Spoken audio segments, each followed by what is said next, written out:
Hoy, Mars! Mars! Mars! Hi, Mars. Ano yan? Bibili mo? Wala ang bibilin.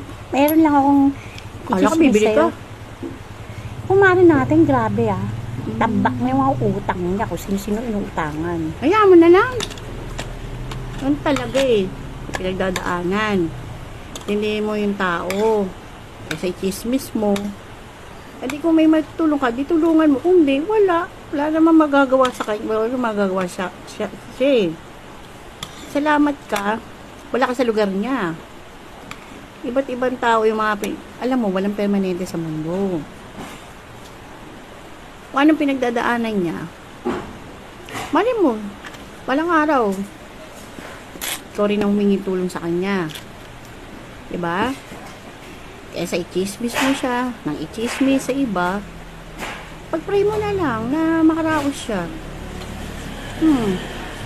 Ang taga. Sige, Mars.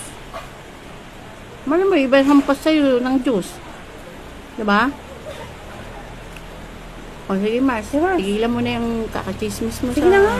Kumari mo rin yun. Sa Pasensya na. Diyos ko. Ikatiwalaan ka. Ganun ka pala. Okay, Mars. Sige.